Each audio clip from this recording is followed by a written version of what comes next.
Something's going on. Oh la la, oh la la. Won't you tell me? Save me. Won't you tell me? Good morning and welcome to the Standing Committees meeting for Wednesday, July 9th, 2025. All council meetings will be live streamed on the city's website, and for guest speakers, please do not turn off your microphones. Our first order of business is roll call. Will the clerk please take the roll? Mr. Sharland, Mr. Coghill, Ms. Gross, Here. Mr. Lavelle, Here. Mr. Mosley, Here. Mrs. Kell-Smith, Ms. Warwick, Mr. Wilson, Here. Ms. Strasburger, Chair. Here. 5 members present. Thank you. Our next order of business is public comment. I would like to remind all speakers that the rules of council state that comments are limited to matters of concern, official action, or deliberation which are or may be before City Council, and profanity will not be permitted. Please state your name and neighborhood for the record. You will have 3 minutes to speak. Our first and only registered speaker is Ikahana Halmakina.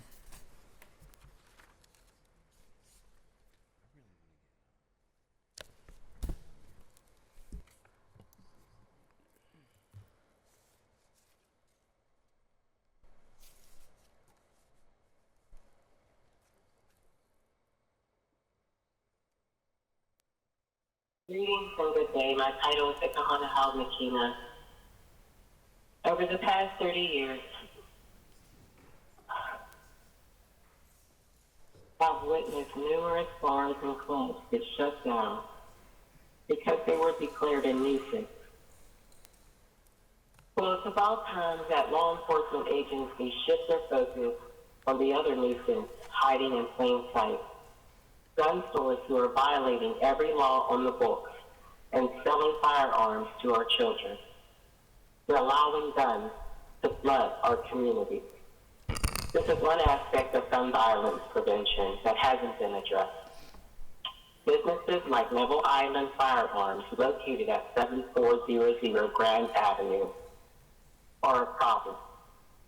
They describe themselves as America's largest online firearm dealer and accessory mall. Well, let me tell you just how frightening their record of violations are.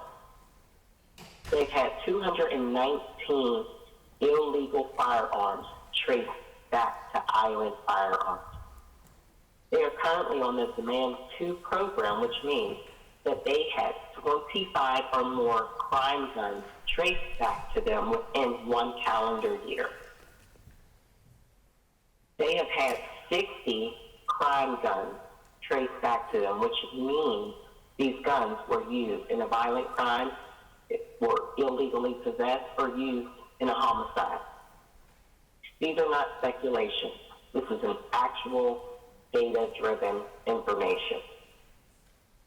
They knew that eventually they would be shut down soon.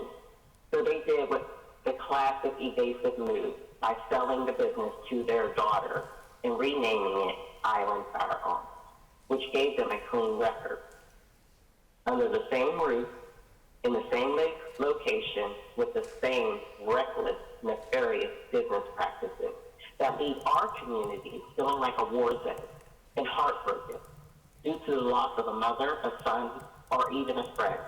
I urge you to take action across agencies to address this public safety issue, because the firearms are being sold at that store are being used in homicide on our streets and other violent crimes as well. This trafficking of firearms is the root cause of violence, one of them. I would like to thank the staff at Brady United for bringing forth this information and doing the research for you. Now it is up to you, City Council members, to take meaningful steps to rid our community and address this as the public safety issue that it is. Some of these guns are being found in Charlin's area.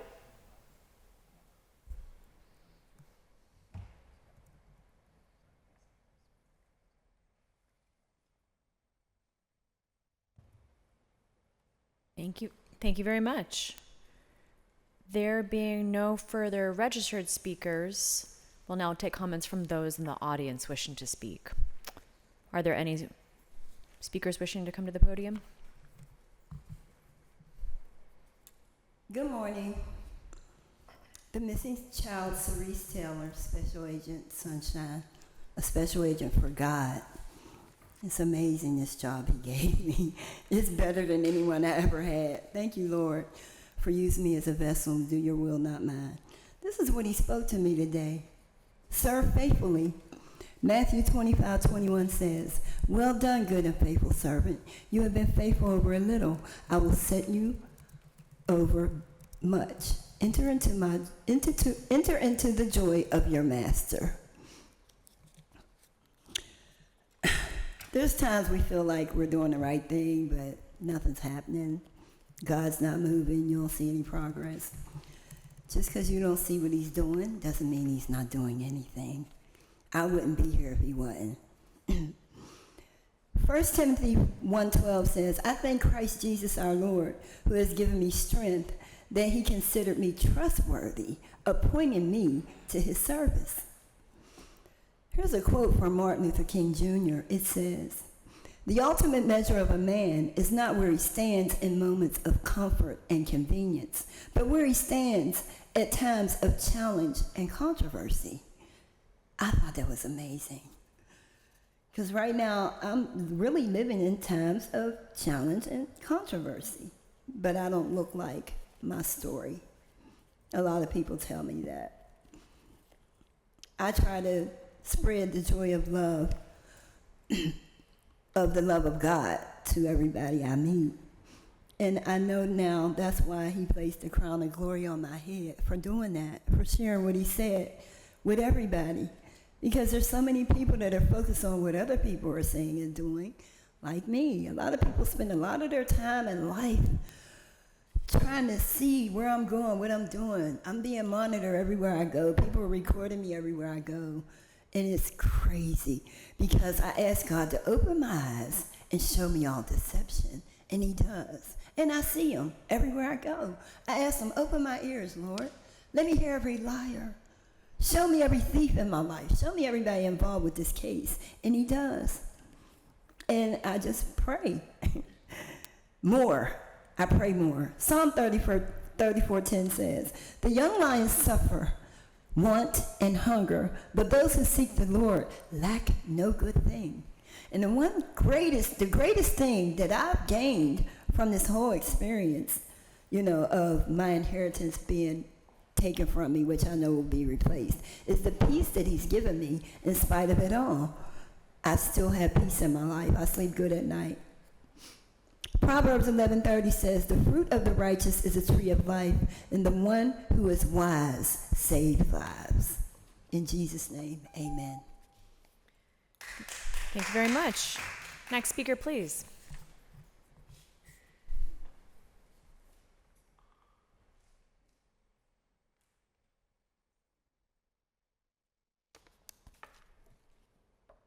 Good morning. My name is Yvonne F. Brown. I live at 715 Mercer Street. I wanted to start off today to tell you that a lot of times I come down and I'm really sometimes feelings hurt or feel bad. I don't want to come, but I feel that I must in order that I bring to light what has happened in my community that you may not know about. But first I wanted to say something. I had brought a white homeless man here. And as we left, I had said to him, was he hungry, that we could get something to eat. But at that time, there was a man, it was from Gainey's administration. I don't know his name, but anyway, he had spoke to me, and I realized that he worked for Mr. Gainey, or for the city. And as I was talking, well, he had left and went out, and I looked around, and he had came, and he handed me $20. And he said, go get him something to eat. And I gave him the 20. I said, that was meant for you. I say this because we have so much that we throw away, like even in the food bank up in the building where I live at.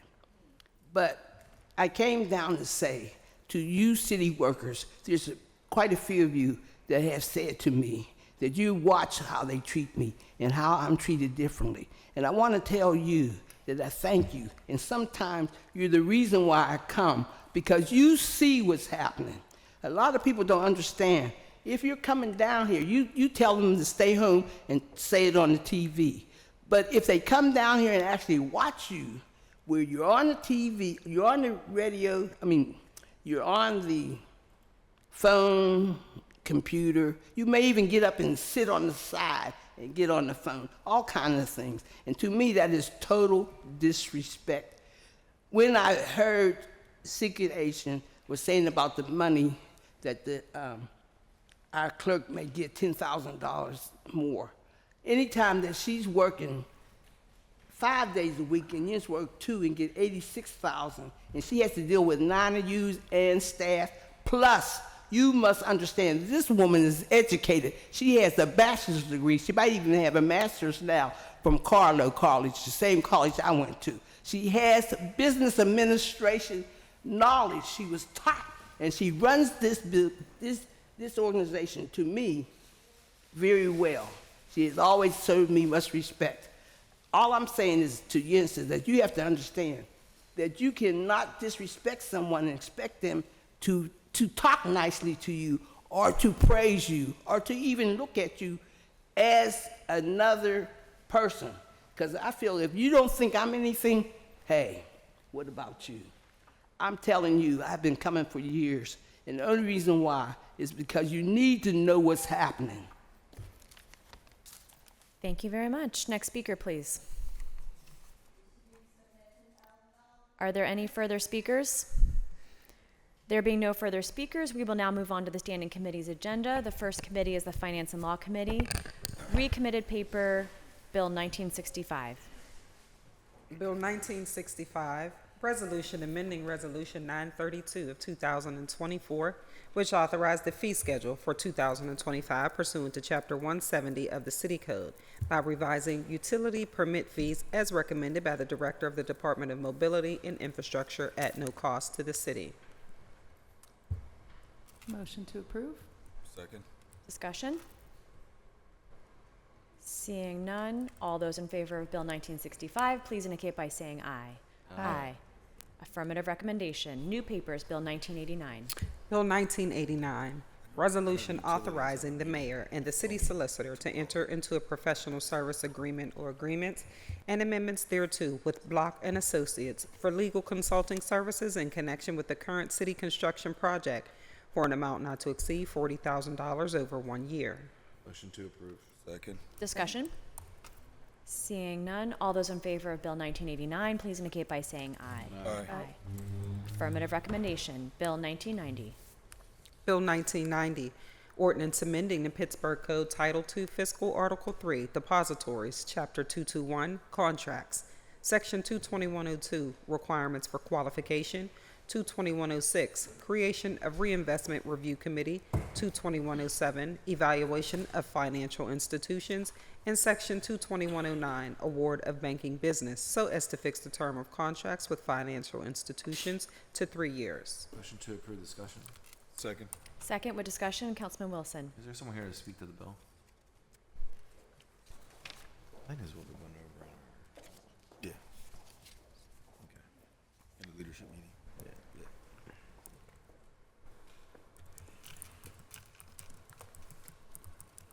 No one else got briefed, right? Good morning. Jen Gula, the finance director and the treasurer for the city of Pittsburgh. Yeah, thanks. I think we've talked about this. Could you just give council a full briefing or a briefing on this? Sure. So the city contracts with financial institutions for depository services every 2 years. This used to be every year. We extended it to 2. As you know, standard city contracts are 3 to 5 years in length. So this sort of aligns this specific contract with more of what the standard for the city is.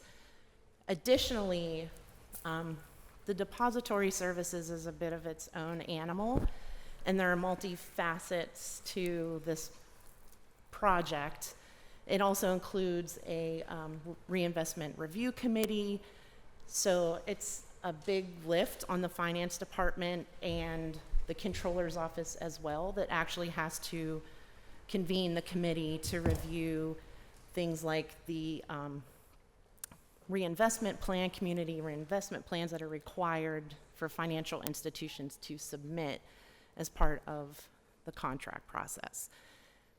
So that sort of helps us out on the labor side a little bit, and I think the intention as well is to sort of provide additional monitoring of institutions in between contract periods to see if they're actually living up to the promises that they've made in said community reinvestment plans. We don't look at those in between until we get to another contract, another contract period. And so this way, if we had a little more monitoring, we could see what they're actually doing as opposed to in between, instead of waiting until the end or the beginning of a new contract season. Thank you. So as we increase monitoring, what can be changed throughout the contract if we find something that's out of compliance? The contract per se, nothing. However, the reinvestment review committee, as it does during the normal contract process, could actually vote to reduce the amount of business that the city actually does with an institution that is not living up to its promises. So they would have the ability to do that in between, instead of waiting until the end and awarding business based on the results. Okay, thank you. You're welcome. Further discussion? I'd like to want to thank you for briefing me earlier on this bill, and for all the work that you've put into this. I know it's granular in nature. I know it doesn't always get all of the attention, but it's important to be able to reassess where our money is being held and the institutions that we hold to a certain standard more frequently. So I appreciate this work and appreciate this legislation. Thank you.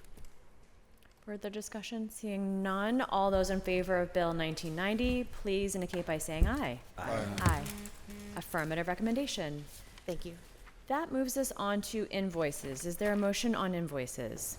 Motion to approve. Second. Discussion? Seeing none, all those in favor of invoices, please indicate by saying aye. Aye. Invoices are approved. That moves us on to P cards. Is there a motion on P cards? So move. Second. Discussion? I have a few notes on P cards. Under Parks and Recreation, you'll see charges for B and R pools that together total over $5,000. These are for ADA lift repairs at 2 separate pools, Shenley and Moore, and do not require a waiver. Under Innovation and Performance, there are 2 charges from Insight Software LLC for spreadsheet server software that together total over $5,000. The department did split the invoice, so it's charges over $5,000 for the same service. So we do need a waiver of the rules. I know we have representatives from IMP to answer any questions if necessary, but we would need a waiver to because of the exceedance of $5,000. Motion to waive the rules. Second. Discussion?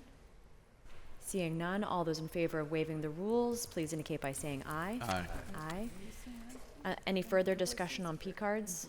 No, P cards. Okay. Seeing none, all those in favor of P cards, please indicate by saying aye. Aye. Aye. P cards are approved. That moves us to Public Safety and Wellness Committee, chaired by Councilman Coghill.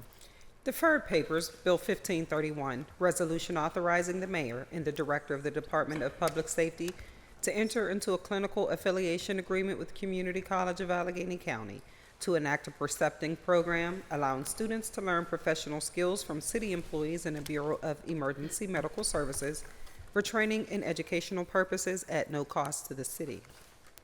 Motion to hold for 7 weeks, please. Second. Discussion? Seeing none, all those. Councilwoman Gross. Sorry. Interrogatory? Interrogatory. Do you know about the program? And I just keep being asked to hold it every week or 2 weeks. So finally, they said we'll take it up when we come back. So we can probably bring someone to the table if you'd like.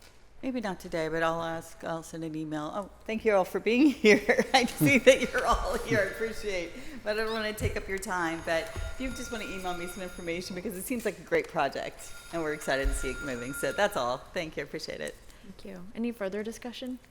Seeing none, all those in favor of a 7-week hold for Bill 1531, please indicate by saying aye. Aye. Aye.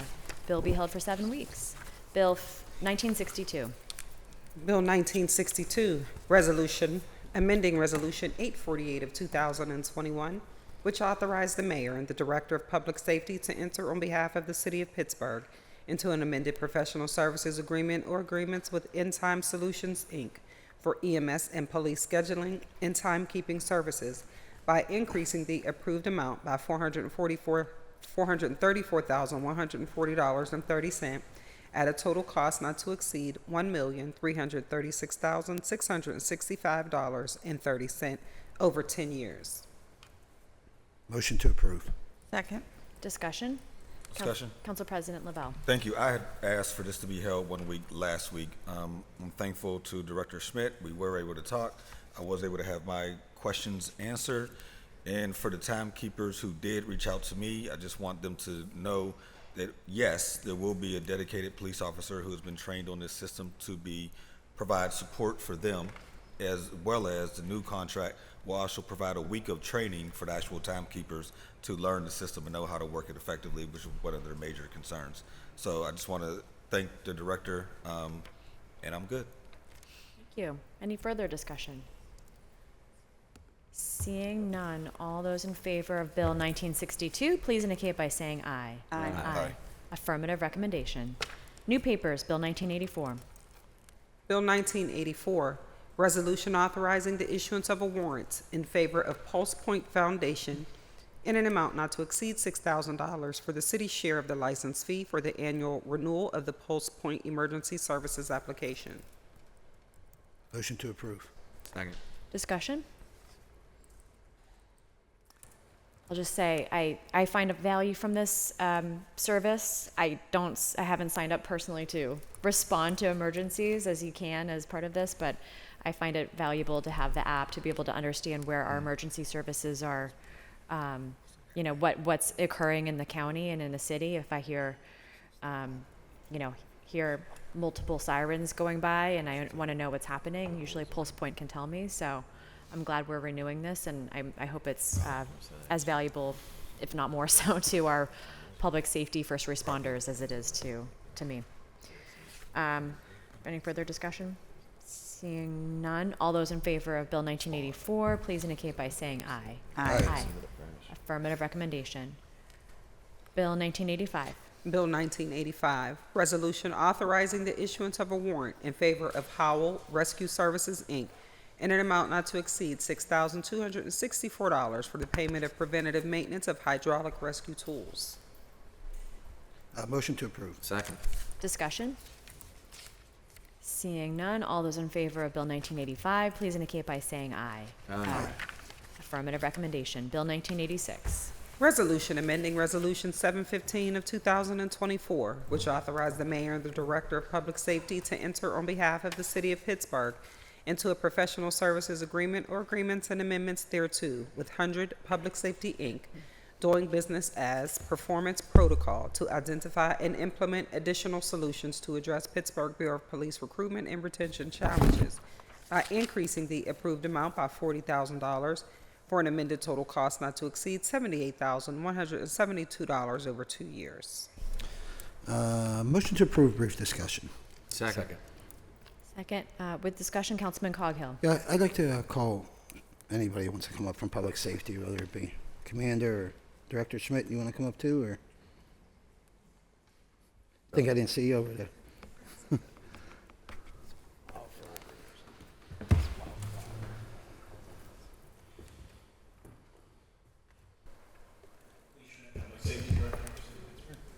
Anthony Palermo, Commander, Chief of Staff. Okay, thank you. So just tell me about the recruiting process. I know I've heard recently we have a video out. We have one recruitment officer. Is that right?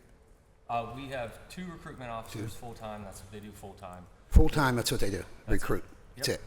Absolutely. 5 days a week. They're on 410, so 4 days a week, but oftentimes on extra hours as well. The recruitment video, the contract was just approved, so that's, and we'll start ramping up production hopefully very shortly. Oh, so it's not out yet then? It's not out yet. Okay. We haven't started. We had professionally done. It's going to be professionally done, yes. Right, involving police officers, and you're going to show. Can we get to see it before it goes out? Can Yeah. we see it? Yeah. Okay. How is recruitment going? It's getting there. I think this group that they're testing now, I believe HR said they have about 165, Yes. which is the highest we've had in Okay, since COVID. At Yeah. least. When you say 165, break that down for me. In class now, No, scheduled to that's- be in class. That's the number of people that have applied and are in the testing Applied process. for the next recruitment class, and we can take how many into that recruitment class? 40 at the most. 40. So we have 165 that applied, and we can only take 40. Yeah. And we already have a class scheduled and paid for, or no? It will be. It will be. We have a class that just started that ended up at 25. Got it. But the more we have, the bigger thing for recruitment is how many people we have applying, right? Right. It's not. Right. The more we have apply, the more that are able to make it through the processes, and then the higher probability of having a full class. Absolutely. So that's, I mean, the commander's more on top of all this than I am, so he can kind of elaborate more. But Sure. Yeah, we have 165. They're actually doing their physical fitness test this week as we speak, so throughout the week. As far as applications, we've seen over the past we'll call it 3 months, we're averaging over 100 applications per month. Now, some of those failed the civil service exam or things Yeah, happen. you'll lose a percentage. We know that. But right. the goal has, so far, we've seen progress of getting more numbers of applications, and then through the work of the recruiters of just engaging and staying in contact, retaining more through the process. So at the end, the goal is to have a larger number of qualified candidates to put into the classes and fill them. It seems like a real uptick in the recruitment. Is that? I'm encouraged. I think we're right. seeing Is progress. that, you contribute that to the recruiters? I do. Yeah. I do. Right. Absolutely. Right. Well, that's very important. You know, as when a time when we're losing still as many as we're gaining, we need to keep pace at least. So it's really comforting to hear that. So the 165 who are taking their, did you say physical or Physical fitness test? Physical fitness test, right? Yes. So they're doing that without even a class being scheduled or paid for at this point. I believe this would be for a November class. November 3rd, around there, is the next academy class scheduled. Yeah. So that's on the books. It's in the books. Yes. Oh, okay. So the 165 that are getting their workout now or tested now are for a class in November. Yes. That's paid for. Done. yeah, Okay. that's budget and everything. Right. We're And- pushing to continue right. what we've done in the past 2 years, which would into 26 as well, is to have 3 classes of 40 budgeted.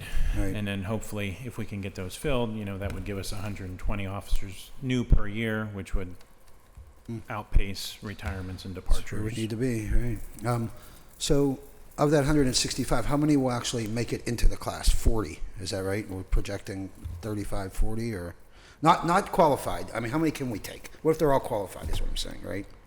If we run one class, traditionally like we do now, our max capacity is about 40 recruits to be able to Right. handle and train appropriately. And we have 2 in progress now, classes, We have a group that's in field training. field training. Uh, So they're done with everything. They're done actually with out all their there. classrooms, so they're in the field with a training officer. They're due to wrap up that around September. So I think there's around 30-ish, 33 in that, and then 25 that just recently started at the training academy.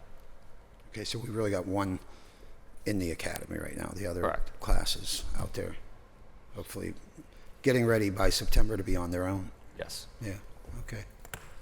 Okay, that's really encouraging. When is the video going to be done? Do you know? Hopefully, I just communicated with the production manager, I don't know his title, today. So there's just some admin things being cleaned up right now, and then we'll start kind of finalizing the vision, the script for it, and then they'll get on the ground here and start filming it, and then there'll be edits and revisions. I'm sure I'm not super familiar with how that works, but the goal is as soon as we So can. we'll see it. Will you show council? You can send that to us before it goes out to the public. I would imagine. Okay. I would like to request that at least. Yeah. Okay, is that all right? Yeah. Okay. All right, I'm glad. I will say this. You know, your recruitment officer, he's been there for a long time. What's his? There's one in particular. Was it Sergeant? No sergeants. We have John Bradford and Matt Schlick. So they've been there about a year now. I think it was Matt, but my neighbor, my next door neighbor, who lives in Dormont, applied for a job. And I guess it's protocol. Our recruiters, they called me out of the blue, not knowing who I am, right? Not knowing I have any affiliation. And he's saying, hey, what about your neighbor? Is he out there like howling at the moon in the middle of the night or anything? You know, so I like that. I thought it was good, you know, just to get opinion. But you also run the risk, I might not get along with my neighbor, I might not like the guy, right? And might, you know. They asked multiple neighbors just in case. Yeah, that would have been the background investigation. So it's Okay. a very thorough and lengthy process. Yeah, well, and I was not just glad to any hear it, one yeah. opinion can kind of Great. get somebody kicked out. It's a very thorough process. Okay, that's great. I'm glad to hear recruiting's going well. It's encouraging. That's it for me, Madam Chair. Thank you. We have Councilwoman Warwick, followed by Councilman Wilson. Yeah, I was just curious, so like, who is applying? Are we seeing young people? Are we seeing people coming who are already officers somewhere else, like coming from, I don't know, moving to Pittsburgh, you know? Or is it a mixed bag? It's a mix. This latest class, I believe we had 2 people that were officers. One was returning to the city. One had received his training elsewhere. I believe he may have worked somewhere for a short period of time. But mostly the average age is consistent from that mid-20s to mid-30s. But there's always a wide scale of ages and types. And what type of events are the recruiters going, I mean, where are they going to, like CCAC or the CTE program? I know the CTE kids are a little young. You have to be 21, right? Yeah. So we've expanded the vision of how they do it. So in the past, typically to go to a career fair and set up a booth, and they do that. They do that, but they're also just going out into the public. So to gyms, to coffee shops, to the malls, and they're just engaging with people and striking conversation. So trying to gauge, is there an interest, you know, for a career in law enforcement? Do they appear to be somebody that would be a suitable candidate? And just starting to build relationships, and then continuing that connectivity. So staying engaged with them. And we've seen a lot of progress with that, just building relationships. And that was a result of the training that we brought in to give to them, of learning just, you know, better human skills, better conversation skills and then even when individuals say may miss the test, they're calling them saying, hey, you missed the test, you know, did something come up? You know, and a lot of times there may be miscommunication, so they get them signed up for the next test. So it's just being thorough and not losing touch points. We're seeing a lot of progress for the short time we've pivoted to that approach. Yeah, they're also going to like IUP in places that have their own police training programs to kind of get those. And along the lines of experienced officers, we have just almost finalized, I think it's in final stages of review, is a lateral transfer policy, which did get put in the last contract negotiations, that we will be able to bring in officers from outside with experience at a higher pay rate than just a regular recruit rate. They would have a pay rate that commensurates with their experience. Now, they don't get seniority over our officers that have been here, but they do get a dollar pay rate that is higher than, you know, a standard recruit. So if I have, you know, an officer has 10 years in a suburban department or another department across the state, NYPD, whatever it might be, and they come here, that 10 years equates to 10 years of time here for their salary, to encourage for us to get more experienced officers. They would still go through our academy to learn the way we do things here and you know, all those rules and regulations, but it's a way to get more experienced folks in and hopefully get, some folks coming back. And do the recruiters, do they report to Commander Flesky at the academy, or are they just like a separate thing? They report to me, Okay, but they work closely with the training academy. okay, all right. Yeah, thanks, I was just curious, so, thanks. Thank you. Councilman Wilson, followed by Councilman Mosley. Thank you. Could you give me a rundown again? I think maybe some of the numbers we're going over with Councilman Coggill, but the recruitment numbers from in the past, like we haven't met the 40 capacity. Is that what I heard previously? That's why you're excited about the amount of applicants we have. Yes, I don't believe, and I don't have the numbers in front of me. We have not had a class of 40 in quite some time. Like how long? Oh, like we I would talking be like 2 years, guessing. 10 years? I'd say pre-COVID for sure. Okay, pre-COVID. And then was the capacity at 40 at that time? Yes, it can flux, but you look at space at the training academy, number of instructors needed for a lot of training. A lot of the training is not just classroom. So when you get more practical training, hands-on training, you need the facility space, you need the instructor to student ratio. So all those things come into play when we look at, with what we have right now allocated to it, what can we train to the standard that we train our people to. I gotcha. So if we were to, for some reason, have a number of applicants that would be willing to come and go through the classes that would qualify, we couldn't accept more than 40 now, but are we set up in a way where we could scale up to accommodate 50 and the next time? Like, I'm just trying to understand if we do, if the video is successful, everything, let's just say there's a few factors that come together and. Yeah, I think that's an important part the recruiters play. So one place you would see folks fall out, it's a long process, right? From the time you apply to the time we run a testing, and then you go through the first phase of testing, the second phase of testing, the third phase, it's a long process. So part of the job the recruiters do that is a key role is to keep them engaged through that process, to keep them, keep their hopes up and keep their interest, kind of bring them along. So even if we did have, let's say this 165 ended up, by the time it got through, we had 80 people that were qualified. By civil service rules, we take the top ranks. Those ones would still remain on the list to go into the next class. We haven't had that happen yet, but that's what happened historically years ago, and that's what would continue to happen. So it would be a matter of us just keeping those folks engaged to bring them from one class to the other. And if we're doing 3 classes a year, that's every 4 months, so it's not too long for them to have to wait to go into the next class. And it actually could benefit them, especially when we do the off-duty or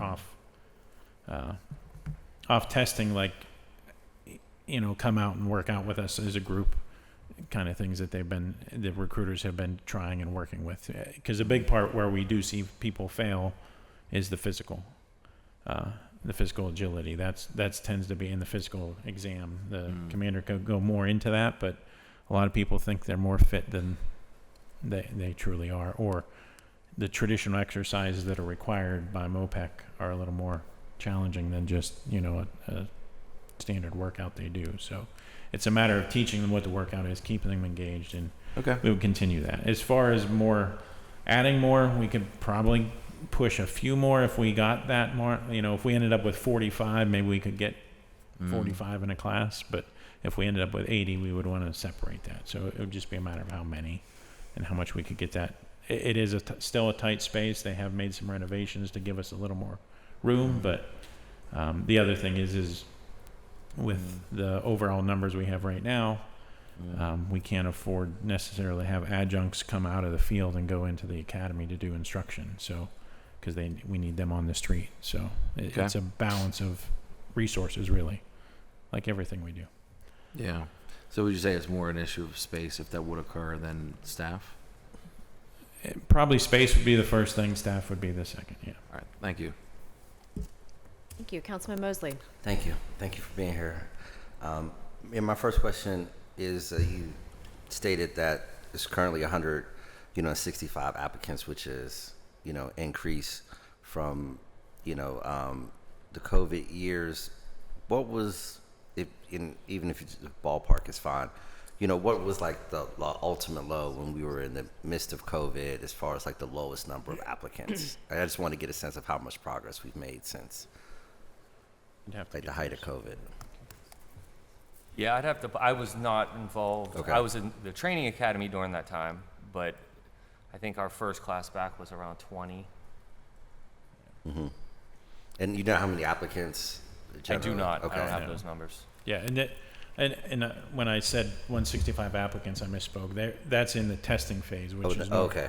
So I'm not sure what the number of applicants were Okay. for this group, because we take monthly is when they go through, right? Applications, Yes. which we do have some of those, but to get a group of 165 making it into the physical is a pretty significant change.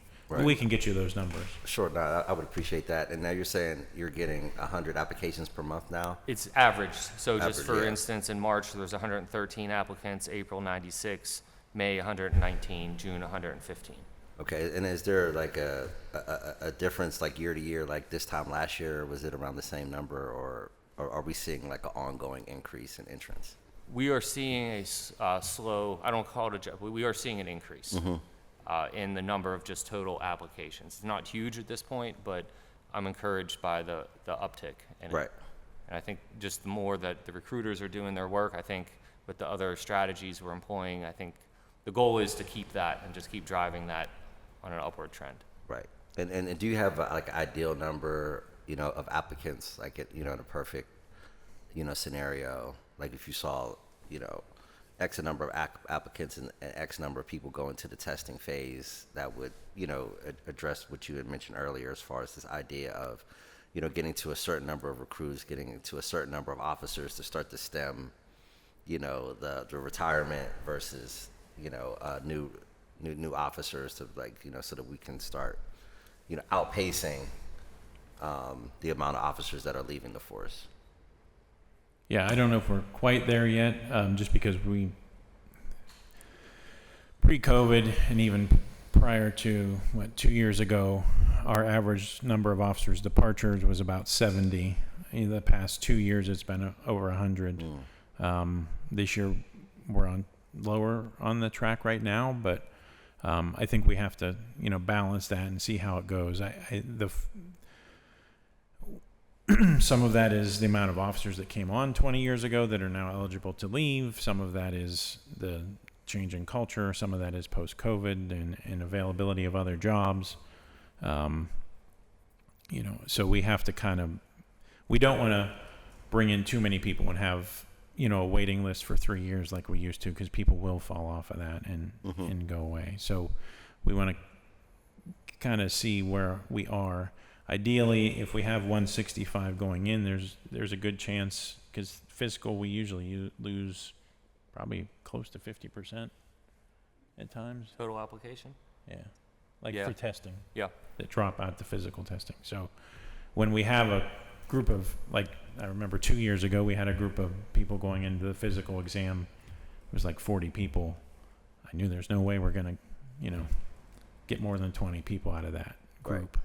So then we got to do multiple physical exams, multiple groups. Whereas we got 165, if that cuts in half, that still gives us, 80. That's pretty hopeful for us to at least get a class that we should definitely be able to get a class of 40 out of that versus how that goes. But it's also hard to tell how that falls out. Again, it's a matter of how they're engaged, how well they do on the testing. And a lot of this is very much lies with HR. They're our main driver for all this. They work with us on it, but they're the ones who do the testing and schedule that, do the application. So it wouldn't be fair to talk about all that without them to be able to give you some of those numbers as well. Right. And obviously it's a little too early to bring the champagne into the locker room. Right. But but it seems like by all indications, it seems like we have kind of gone out of the worst part of, the COVID period, when it was like the lowest level of interest in law enforcement, where, every, department around the country was struggling, where folks were retiring and folks had no interest in applying, and so y'all feel confident that we have worked our way out of that moment. We're not where we want to be, but we're not at that place. Right. Yeah, and we're also doing a lot, or trying, hopefully, doing a lot through, for retention as well, to kind of decrease the number of officers leaving again. Right. And just a couple, other questions. You talk a little bit more about some of the other tactics. I mean, it seems like, that they are doing, like, I'm, old school community organizer, so I know all about like guerrilla marketing, but it sounds like y'all are doing like guerrilla marketing, kind of street team kind of stuff. Is there other tactics and activities that you're doing that you think is contributing to this uptick in interest and applicants? I mean, at the present moment, that tactic, again, as the director said, being visible at all different universities. My recruitment team went out to a couple Division II, Division III college sports championships. So trying to just diversify how the events we're going to, and then coupled with the upcoming recruitment video, some other tech we're looking at getting in terms of like mass text messaging for our applicant pool. So quite frankly, a lot of younger people these days don't check email regularly. So if we can send messaging to their phones, that keeps them more engaged of things that are coming up. And we're just always exploring other options, like what else can we do? And my last question, are you seeing, any difference in a diversity breakdown, or, what is the diversity breakdown of the most recent, recruits, obviously, race, gender, et cetera? Are we seeing more diverse classes, or is it, similar to how it's been over the course of time? We don't get diversity until they actually start at the academy.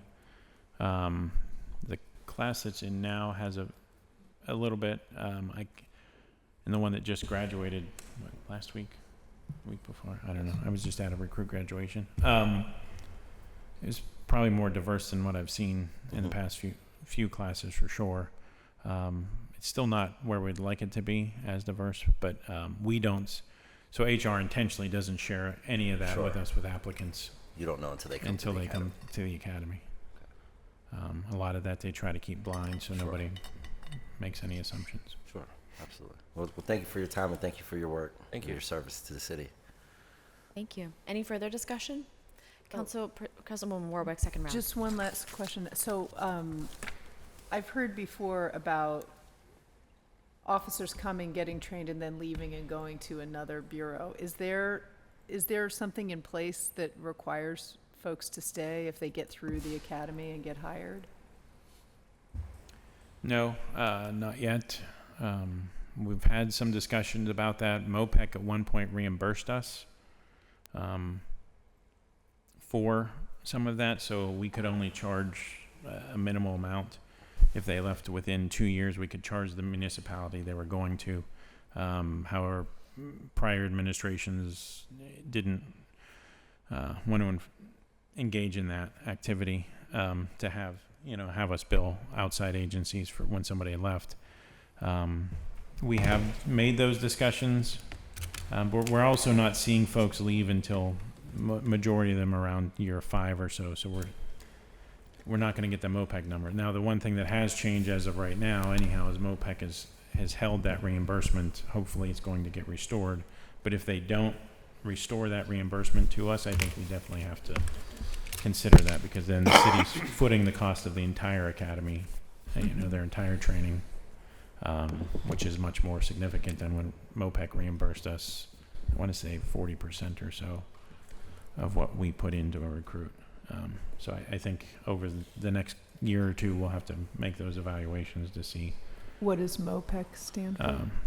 Municipal Police Officer Education Training Commission. Oh, is that like a state? Yeah, so they're the regulation board for all municipal police officers. Okay. So they tell us what we have to train, how we have to train. Now, we are allowed to go beyond what they do, which we do significantly go beyond what their standards are, but they're the ones who set most of our training. Got it. Okay, thanks. Further discussion? Councilman Coghill, second round. Yep, thank you. To what you said, Councilwoman, there's one of my highest priorities, right? We've been talking about this for years, and before you was Wendell Histrich I was talking about. Either that person reimburses us because of the training and every blood, all the equity, or all the blood equity we have in this thing, or the municipality pays us. I don't know what that amount looks like, but if we can do that through legislation, I would absolutely want to do that. Now, as Pittsburgh recruiting gets better, hopefully the municipalities that surround us, recruitment gets better, so they're not cherry picking from us. So hopefully that will alleviate to some degree. But absolutely, we need to be reimbursed. We can't continue training police officers for Allegheny County and all the surrounding municipalities. We need reimbursed. We need some sort of, something. I don't know how to go about it, honestly. I mean, we've talked about it. I know there's issues. I know there's issues that we can't just say, yeah, we want 50,000 if you're going to be stealing one of our new recruits that we just got out in the streets 2 years ago, So to your point, yeah, it's a problem, continues to be. So the two other quick things was when you said if a police officer from Eagle Rock, Pennsylvania comes to the Pittsburgh Police with 10 years experience and he or she is making $50,000 and our 10-year experienced officers are making $95,000, they go right to 95, correct? Okay. So if they're making more, then they go down, they still, at whatever our rate is, they go to, right? Yeah. So I guess it goes without saying, we don't often get, unless it's a couple $1,000s maybe, people who are making more money to come to the Pittsburgh Police Department with their experience to take a pay cut. So it's great. I mean, I'm glad we have that intact. Well, It's good. I mean, honestly, most major cities we're fairly on par with. It's our local suburban, right? Allegheny County specifically. And we have larger 20 municipalities, police Mount officers. Lebanon, and It's some easier other to ones, pay but, them more, right? But even the Pennsylvania suburbs further out make much less than we do. Right. For policing. Okay. And when we get applications, 165 uses an example, what's done first? Background check. This way, we don't have to put them through any physical training or anything if they can't pass a background check, right? No. No, why? Their first thing is the civil service exam. Then once that list is compiled of those who pass the civil service exam, the next thing up is they get sent their background investigation packet to fill out and submit, but they'll do the physical fitness test. If they pass it, OMI will then immediately begin the background investigation. Okay, so it doesn't cost us any money to give them the physical fitness I mean, it costs us time and manpower. The academy instructors and HR folks go out. But legally, you're not, and we don't give them an offer until they pass the physical. Okay, so this is and illegal. we're not allowed to do a background check just based on that. That's with any job. Got it. Until we give you a tentative offer, we're not allowed to do a background check. Well, that makes sense. Again, it didn't make sense to me. Why are we putting any effort into training somebody who has a background that's not going to permit them to be on the police force, but it's because of legal, right? Okay. That's it for me. Thanks, Madam Chair. Thank you. Further discussion? Seeing none. Was that a question? All those in favor of Bill 1986, please indicate by saying aye. Aye. Aye. Affirmative recommendation. Thank you. Thank you. Thank you. Thank you. That moves us on to Public Works and Infrastructure Committee, chaired by Councilwoman Warwick. Bill 1991, resolution authorizing pursuant to Chapter 210, acceptance of gifts to the city of the City Code, the mayor and the director of the Department of Mobility and Infrastructure to accept a donation from the Pittsburgh Downtown Partnership of a mobile parklet valued at $18,000 to be installed along the Three Rivers Heritage Trail at Dorr Street Trailhead. Motion to approve. Second. Discussion? Seeing none, all those in favor of Bill 1991, please indicate by saying aye. Aye. Affirmative recommendation. Bill 1992.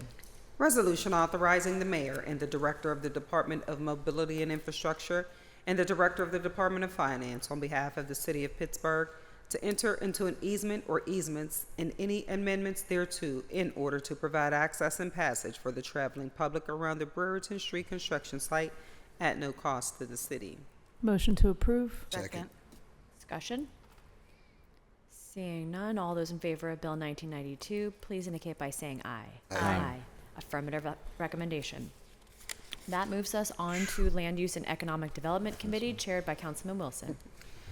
Bill number 1993, ordinance amending the Pittsburgh Code Title 9 Zoning Code, Article 1, Introduction and Establishment, Section 902.03 Zoning Map, to rezone multiple parcels from the RIV GI Riverfront General Industrial Subdistrict to RIV IMU Riverfront Industrial Mixed Use Subdistrict in the Hazelwood neighborhood of the 15th Ward and in the 31st Ward. Motion to send to Planning Commission for report and recommendation. Second. Discussion? Sure, I can just give a little bit of info. So this is all of the riverfront that of Hazelwood, right? Basically from Hazelwood Avenue all the way to the Homestead Grays Bridge and then over the Glenwood Bridge a little bit. So basically this riverfront area right now is general industrial, which, you know, allows like all kinds of things, hazardous waste and such. And, you know, this is a growing community, and while there's not a lot down there now, you know, it's right next to, you know, there's residential folks all around. Hazelwood Green is building a lot of housing right near there as well. And, you know, I mean, over time, our riverfronts are becoming nicer, right, in different parts of the city. So this is a relatively minor change from the general industrial to the mixed-use industrial, but it does, you know, some of those hazardous uses are not allowed. And so I just think that this is, looking forward, would be a good change for that riverfront area. Just, you know, who knows, in 20 years or so, we might want to do something nice with that riverfront. And if there's some kind of like nuclear power plant down there or something that, you know, gets in the way of that. So that's where I'm coming from on this bill. Anyway. Thank you. Any further discussion? Councilman Wilson. I'm just happy the clerk saved yourself from reading all the parcel numbers. All those in favor of sending to Planning Commission for report and recommendation, please indicate by saying aye. Aye. Bill be sent to Planning Commission. Bill 1994.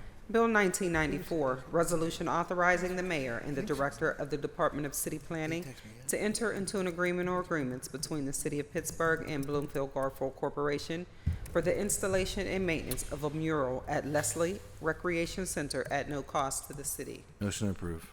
Second. Discussion?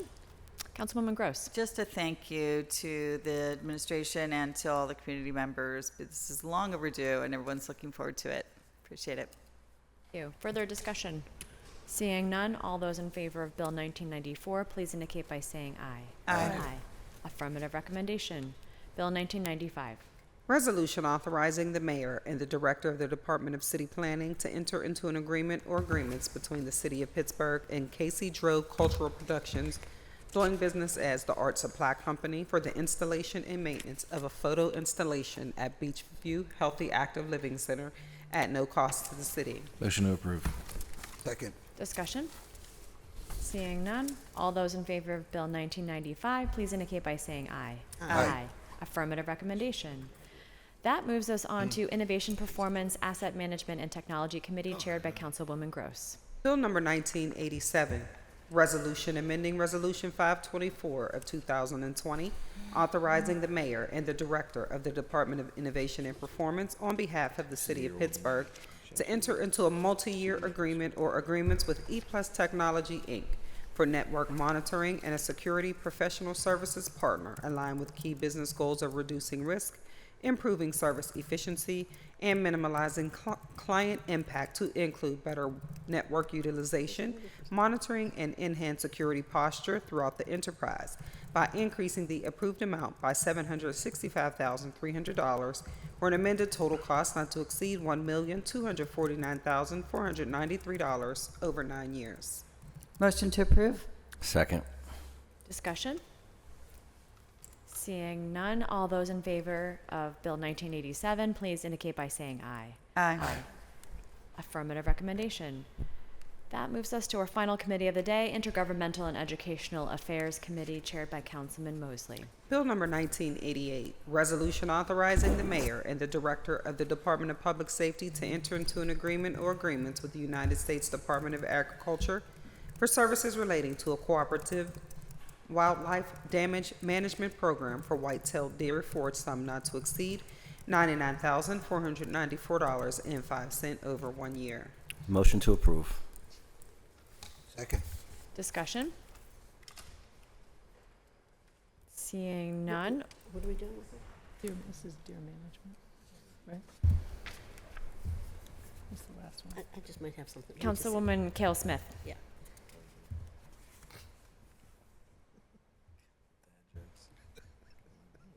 I just wonder, are we expanding the program at all? Do you know? Does anybody know? Can we have somebody come to I the know we table? have Yeah, John's some here. folks here that can explain. Sorry. Sorry, you almost got it. I just wonder if we're expanding it. That's all I want to know. Continue. Just continue. Just continuing it, okay. I wanted to expand it. I think it's in all the parks, though. Yeah, but would you see the additional brief? Good morning, everyone. Could you want to start directly? Lisa Frank. Is it working? Lisa Frank. I'm the city's chief operating administrative officer. Thank you. Thomas Wilson, Wildlife Services. Thank you. Erica Hyde, park ranger supervisor. Thank you. John Furman, Park Ranger Supervisor. Thank you. Thank you. Thank you all for being. I apologize. I'm so late. I was actually at a wall breaking of PMT with the mayor and with other people. But I just want to know, are you expanding this program or are you talking about expanding it at all?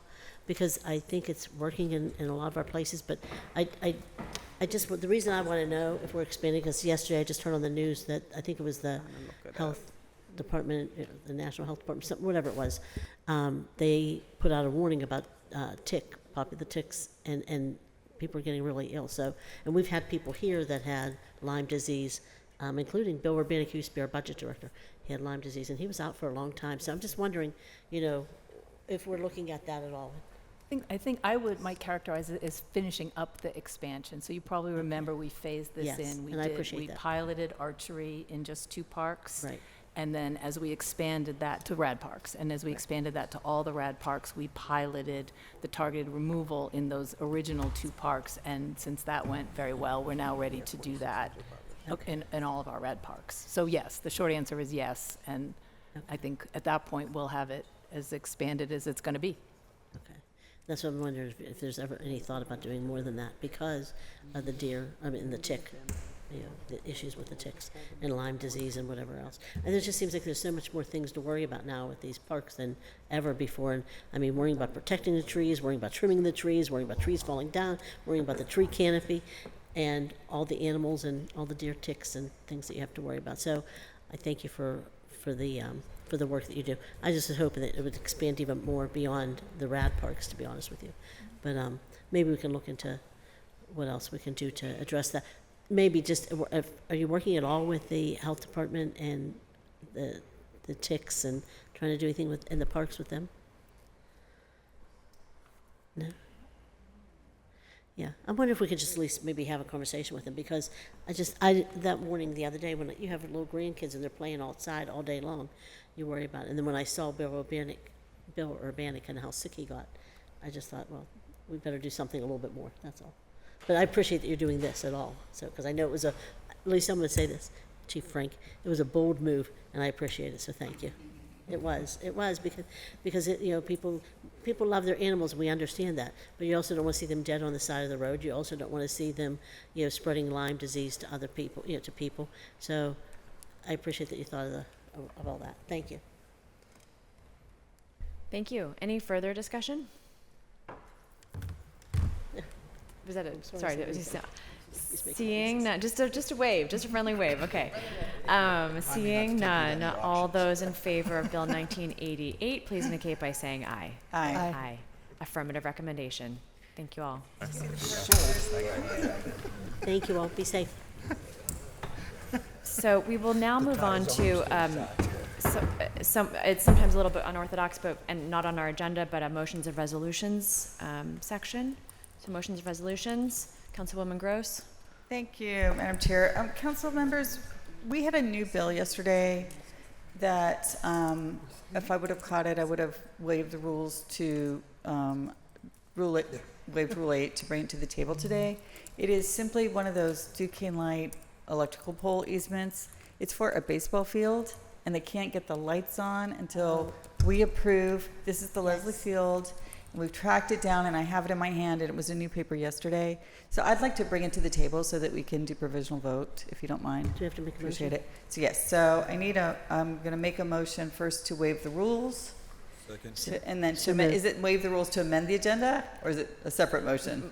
Waive the rules to bring this back to the agenda, or move this onto the agenda. Second. Somebody second it? Second. Second. All those, discussion? All those in favor of amending the agenda, waiving the rules to amend the agenda, please indicate by saying aye. Aye. Great. And now I think the motion is maybe to bring to the table Bill 2025-2024. Second. All those in favor? Aye.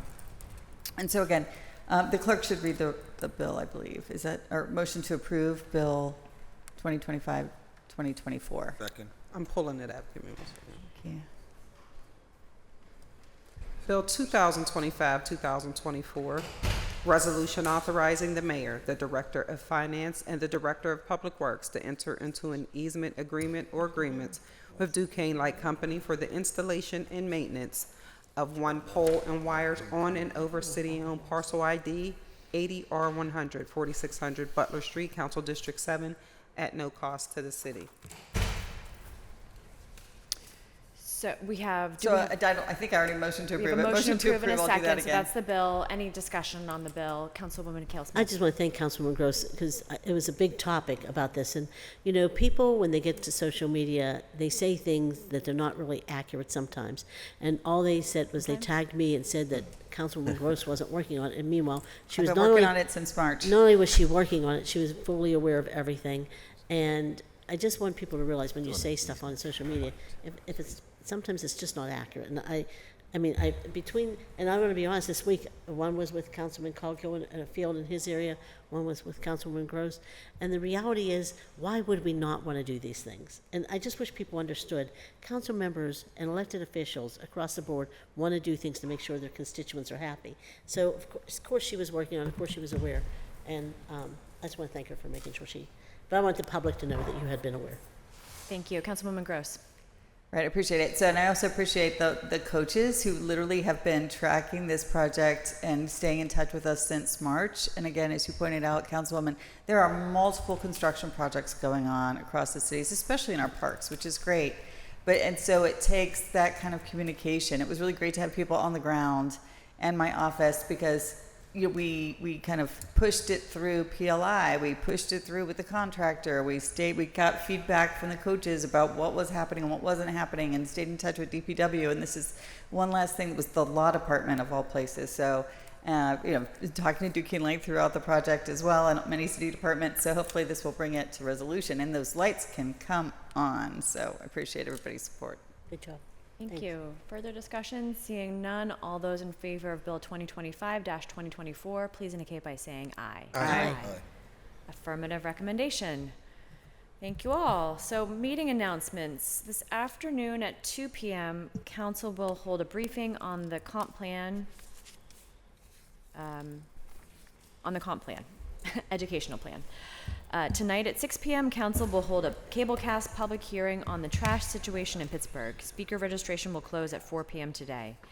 Thursday, July 10th at 11 a.m., council will hold a cablecast public hearing on Bill 2025-1752 relative to the designation as the historic structure for Donnie's Place. Speaker registration will close at 9 a.m. the day of the hearing. Next week, council will hold their regular meeting on Tuesday, July 15th, and their standing committees meeting on Wednesday, July 16th, both at 10 a.m. To register to speak at these meetings and hearings, please fill out the sign-up form on the council meeting webpage by the deadline. You may also call the clerk's office at 412-255-2138. Anything from members? Seeing none, I'll take a motion to excuse the absent member, approve the minutes, and adjourn the meeting. So moved. Second. All those in favor? Aye. Aye. Meeting adjourned.